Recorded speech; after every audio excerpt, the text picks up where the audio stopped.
South এশিয়ার সবচেয়ে প্রভাবশালী রাজনৈতিক পরিবারের একজন সদস্য এবং সদ্য ক্ষমতাচ্যুত প্রধানমন্ত্রী শেখ হাসিনার কন্যা সাইমা ওয়াজেদ পুতুল এবার নিজেই দুর্নীতির অভিযোগে আন্তর্জাতিক দায়িত্ব থেকে ছিটকে পড়লেন।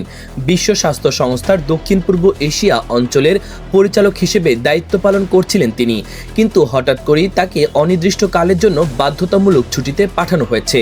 WHO এর অভ্যন্তরীণ ইমেলে জানানো হয়, পুতুল এখন ছুটিতে এবং তার অনুপস্থিতিতে দায়িত্ব পালন করবেন সহকারী মহাপরিচালক ডক্টর ক্যাথারিনা বোহমে, যিনি মঙ্গলবার নয়াদিল্লি অফিসে যোগ দেবেন।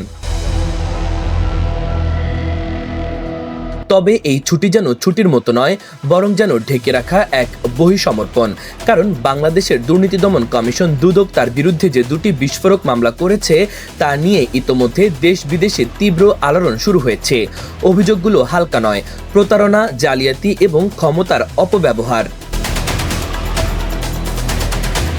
বিশেষ করে যে অভিযোগটি সবাইকে হতবাক করেছে তা হলো সাইমা ওয়াজেদ নিজের শিক্ষাগত যোগ্যতা সম্পর্কে মিথ্যা তথ্য দিয়েছেন বলে দুদকের অভিযোগপত্রে উল্লেখ রয়েছে।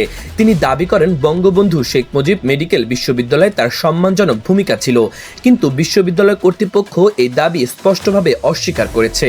এই ঘটনায় সাধারণ মানুষ থেকে শুরু করে নীতি নির্ধারকরাও চমকে গেছেন। আরেক বিস্ফোরক অভিযোগ হলো সূচনা ফাউন্ডেশনের নামে তিনি 28 লাখ মার্কিন ডলারেরও বেশি তহবিল সংগ্রহ করেছিলেন বিভিন্ন ব্যাংক থেকে, যার ব্যবহার নিয়ে রয়েছে অস্পষ্টতা ও অনিয়মের অভিযোগ। বিষয়টি এখন তদন্তাধীন।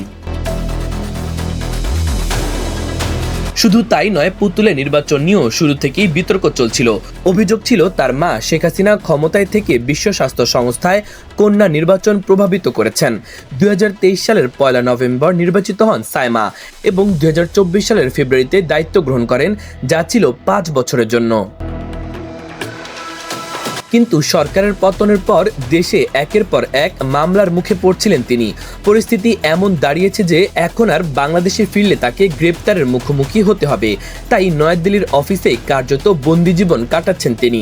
দক্ষিণ পূর্ব এশিয়ার এই আন্তর্জাতিক পথ যেন এখন তার জন্য এক সোনার খাঁচা।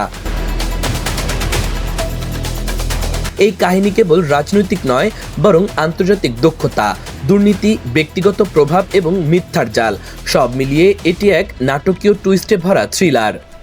দর্শক, ধন্যবাদ এতক্ষণ সাথে থাকার জন্য। ভিডিওটি ভালো লাগলে চ্যানেলটি সাবস্ক্রাইব করে দিন পরবর্তী ভিডিওর জন্য। ইমন তারুণ্য বার্তা।